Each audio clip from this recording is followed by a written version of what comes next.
quando você vai dar oferta, ou dar dízimo, ou fazer algum serviço. Quando você quer entrar no ministério, ou está lá no seu trabalho, falando, eu sou servo de Deus. Sabe, os homens veem o que você faz, até aplaudem. O diabo também, a única coisa que ele consegue ver é o que você faz. Deus vê por que você fez. Deus sabia que o medo já estava conectando Jó com aquilo que ele não queria. Quando Satanás chegou diante de Deus, Deus não consegue mentir. Deus falou, tudo o que ele tem está nas tuas mãos. Satanás, saiu correndo e saiu destruindo, chutando, quebrando tudo, passando rodo em tudo, porque quando Satanás tem alguma pontinha de legalidade, ele já entra, ele busca quem possa tragar, ou seja, ele não pode tragar ninguém. Hoje Jesus tirou o poder dele, só busca quem deixa. Mas eu quero que você entenda o seguinte, o medo é um espírito conector. O medo é um espírito que vai conectar aquilo que você não quer na sua vida, vai dar para Satanás a autoridade dele entrar. Irmãos, um dos maiores segredos da face da terra é você nunca permitir o medo entrar na sua vida. A pessoa tem medo, aquilo que ela tem medo acontece. Você já falou uma coisa assim, olha, poxa, eu estava com medo que isso acontecesse. Aconteceu. Tudo aquilo que você tem medo que aconteça, pode escrever que vai acontecer. Satanás não sabe. Satanás, ele só observa. Em Salmos, Davi escreveu, Senhor, me guia pela vereda direita, por causa daqueles que andam, por causa dos meus inimigos que andam me espiando. Já leu isso? Eles andam me espiando. Satanás fica igual um Big Brother. Você fica igual um Big Brother para ele, na realidade.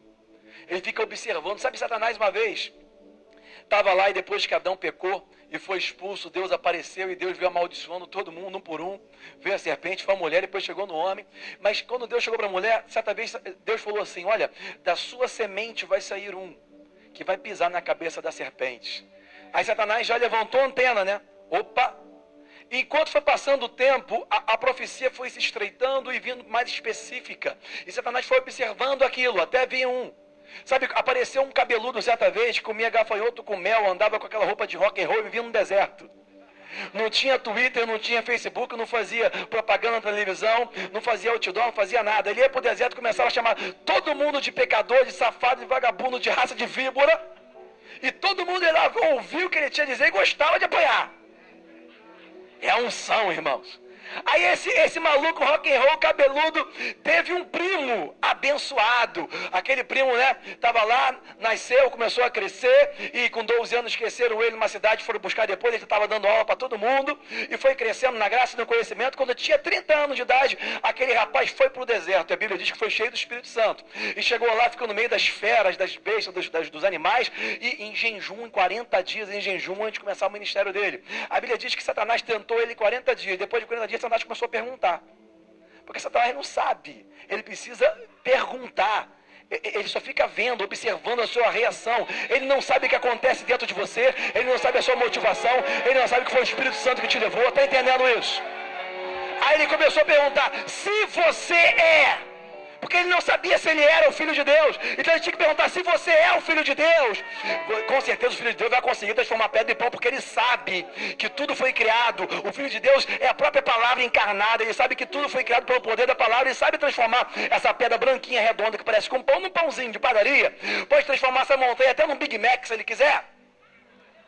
Então ele foi e perguntou, se tu és o Filho de Deus. Satanás teve que começar a perguntar, porque ele não sabia que aquele rapaz magrinho, na capa, 40 dias sem comer, não tinha nem pinta de Filho de Deus, né? Ele não sabia se era mito, então ele começou a perguntar. Sabe, o homem e Satanás, o diabo, ele vê o que você faz, mas Deus é o único que consegue ver o porquê você faz. Então Deus chegou e falou para Satanás assim, tudo que ele tem está na sua mão. Olha o que Deus falou, tudo que ele tem está. Não sou eu que estou te dando, foi ele que te deu, ele deixou o medo fazer isso. Você só não vai conseguir tocar na vida dele. Sabe por que Satanás não conseguiu tocar na vida dele? Porque Jó não tinha medo de morrer, ele sabia que era íntegro, ele sabia que era honesto, sabia que ele desviava do mal, ele sabia que era um homem de Deus temente ao Senhor, ele não tinha medo de morrer. Mas aonde ele tinha medo, o diabo pegou.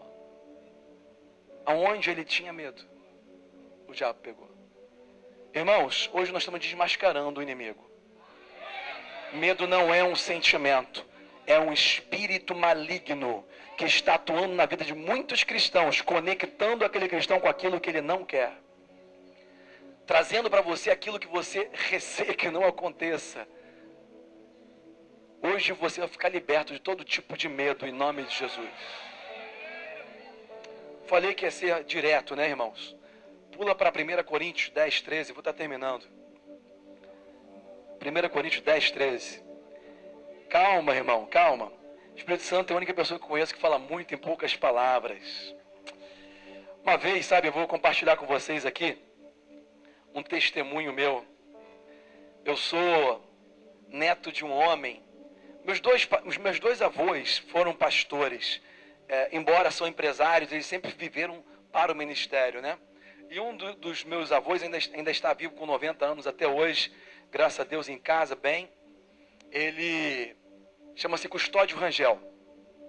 Ele é um homem de Deus, ele é um homem assim, ele é um homem que, ele é muito assim, ele sempre foi muito, nos seus relacionamentos pessoais, sempre uma pessoa muito, vamos dizer assim, um pouco seca, não ficava muito abraçando, nem beijando, nem nada, né? Eu, como neto mais velho, homem mais velho, às vezes eu chegava perto dele, quando ele demonstrava amor para mim, ele chegava assim, dá um tapa, meu netão, pai, dá um tapa no meu rosto. Mas ele sempre foi uma pessoa amorosa, mas ele não tinha muito assim aquela coisa de abraçar muito com ele, não. Então, eu comecei a pregar em 1997. Eu nunca quis pregar. Imagina, pensa numa pessoa que era a ovelha negra. Eu nunca quis pregar na minha vida, não quis saber nada disso. Mas foi acontecendo e meu testemunho é rápido e simples. Eu era crente até que um dia eu me converti. Pronto. Fui criado na igreja, era crente, aí um dia me converti, me entreguei para o Senhor Jesus e Deus começou a fazer a obra, amém, irmãos? Né? Seu testemunho também pode ser assim, é só você querer. Então, eu fui e começou um processo. Repete comigo, o conhecimento da fé é progressivo. O processo começou na minha vida e fui pregando, etc, fui pregando, até um dia virei pregador da noite na igreja dele. A igreja dele, como essa aqui, uma igreja grande, tudo, em Niterói. E eu estava lá pregando e teve um dia que eu preguei muito, irmão. Naquele dia eu preguei acho que umas 3 horas. Eu estava brincando com a unção. Sabe, pastor, quando você brinca com a unção, tá assim, ó, com a unção assim, ó.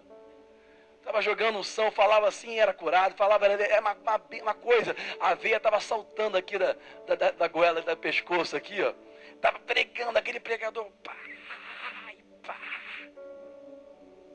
Aí naquele dia eu preguei muito e teve muita manifestação e poder de Deus e tudo, as pessoas chorando.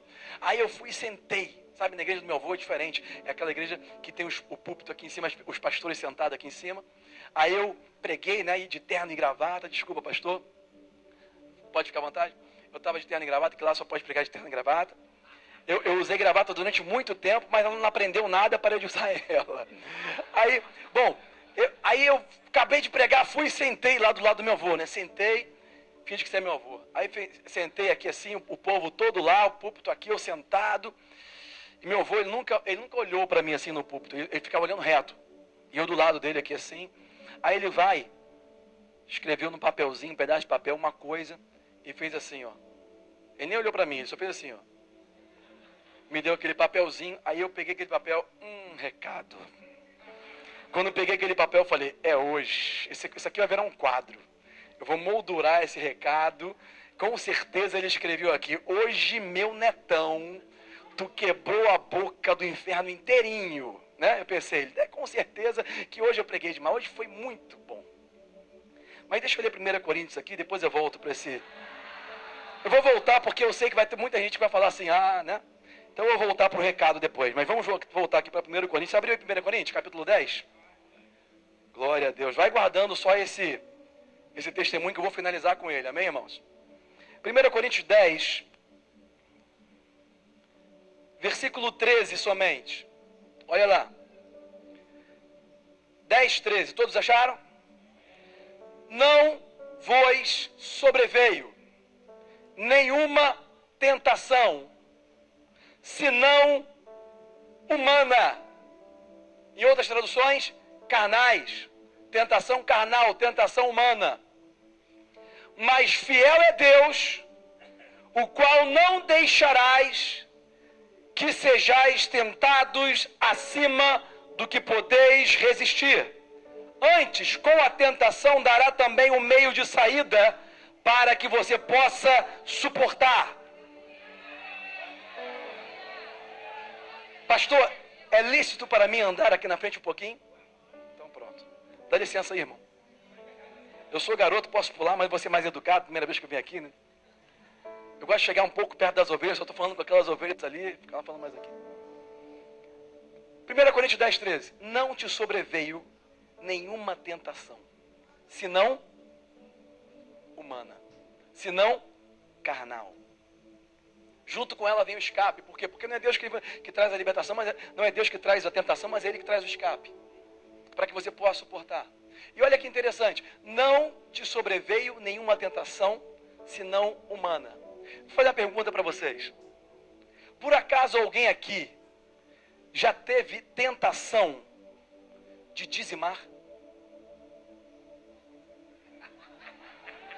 Estou sentindo uma tentação. Você está no ônibus lotado, né, no metrô, aí você, ai que tentação, estou com uma vontade de dizimar hoje, eu tenho que correr para a igreja para dizimar, uma tentação, meu Deus, eu estou me suportando, eu vou olhar para o lado, eu não posso olhar para nada que eu quero dizimar.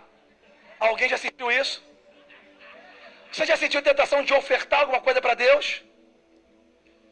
Ai, estou com uma tentação hoje, o que é? Eu quero ofertar. Eu quero ofertar a Deus, eu tenho que dar tudo para Deus hoje. Uma tentação, não consigo suportar isso. Alguém já sentiu isso? Não te veio tentação, senão humana. Sabe por que você nunca sentiu tentação de dizimar e ofertar? Porque isso é um ato de fé espiritual. Isso não é algo humano. Ofertar a Deus não é humano, ofertar a Deus não é carnal, dizimar a Deus não é humano, ninguém nunca teve tentação de dizimar, porque isso é algo espiritual. Isso é uma ação da sua fé. Está entendendo isso? É por isso que quando vem um número na sua cabeça, vem aquele 5 na sua cabeça, você fala, Senhor, que 5 é esse? É 5.000 ou é 5 reais? Pode ser 5 reais. Por quê? Porque você nunca vai ter tentação de ofertar. A única tentação que você tem é de não ofertar, porque não ofertar a Deus é carnal. Não dizimar é carnal. E está cheio de pregador hoje tentando convencer as pessoas que não devem mais dizimar. Pegando um monte de resquíciozinho aqui e ali, sem hermenêutica nenhuma, tentando comprovar alguma coisa. Em Gênesis, Caim e Abel veio apresentar a Deus das primícias. O que é isso? Dízimo. Com quem que ele aprendeu isso? Com quem que Caim e Abel aprendeu a dizimar? A ofertar? Com quem? Com o pai dele. Quem era o pai de Caim e Abel? Adão. E Adão aprendeu com quem? Ele vinha todo dia tardinho, na viração do dia, falar com Adão. Ensinar Adão. Porque a fé vem do ouvir, e ouvir, e ouvir, e ouvir, e ouvir, e ouvir. Todo dia tardinho ele vinha falar com ele, para impactar ele com a fé, para impactar ele com o reino de Deus, para que ele fosse um colonizador da terra e trouxesse a maneira de Deus fazer as coisas no céu para a terra. O reino de Deus não é um lugar, o reino de Deus é uma maneira, a palavra já diz, é a maneira como Deus reina, é o reino de Deus. O reino dos céus é um lugar, é para onde eu vou quando eu for para a glória. Eu não sei se você vai, mas eu sei que eu vou. Aleluia, bota sua fé para fora, amém, irmãos? Satanás não sabe o que tem dentro de você, só sabe se você falar. Por isso, próxima vez que você tiver medo, sabe o que você deve fazer? Outro segredo. O pensamento que você não fala morre antes de nascer. Como John Wesley falava, é impossível você evitar de um passarinho voar sobre a sua cabeça, mas você pode evitar que ele faça ninho. Você não pode impedir que um pensamento de medo sobre alguma área da sua vida venha na sua mente, mas você pode impedir de falar e dar vida para ele. Porque pela tua palavra você gera vida ou morte. Pela tua palavra você é justificado. Pela tua palavra... Sabe, a Bíblia diz uma coisa muito importante. A Bíblia diz que pela boca de 2 ou 3 testemunhas, toda palavra é confirmada. Amém, queridos? Pela boca de 2 ou 3 testemunhas, toda palavra é confirmada. 2 ou 3, porque quando 2 não estão concordando, o terceiro tem que desempatar. Amém? Pela boca de 2 ou 3 testemunhas, toda palavra é confirmada. Aí você está enfrentando um problema. O seu problema te diz uma coisa. O seu problema diz que você está quebrado. A Bíblia te diz: Deus vai te prover todas as suas necessidades segundo as riquezas dele em glória em Cristo Jesus. A Bíblia diz: é Deus que te dá a força e autoridade e conceitos e ideias para você adquirir riquezas. A Bíblia te diz que Deus se alegra com a prosperidade do seu servo. Você está doente e os seus exames dizem: você está doença com essa doença, você tem isso e aquilo. A Bíblia diz, Isaías 53, 4, 5, Mateus 8, 17, 1 Pedro 2, 24: pelas pisaduras de Jesus Cristo você já foi curado. O seu problema te diz uma coisa, a Bíblia diz outra. Pela boca de 2 ou 3 testemunhas, toda palavra é confirmada. Adivinha qual vai ser a testemunha que vai confirmar o problema? Um está dizendo o problema, o outro está dizendo a resposta. Adivinha quem que vai confirmar o problema? Ou a solução? A sua boca está confirmando o que o problema diz, ou o que Deus diz. Não depende de Deus, não depende do diabo, depende de você. Aqui na terra depende de nós. É nós que damos as cartas aqui. Está entendendo isso? Deus deu autoridade para o homem na terra. Aleluia!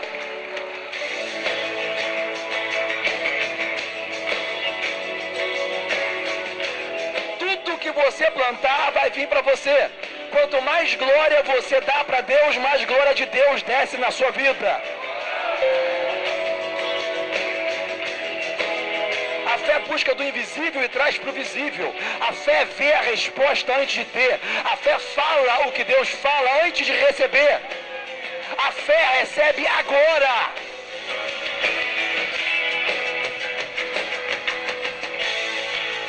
Os homens e o diabo veem o que você faz. Deus vê por que você faz.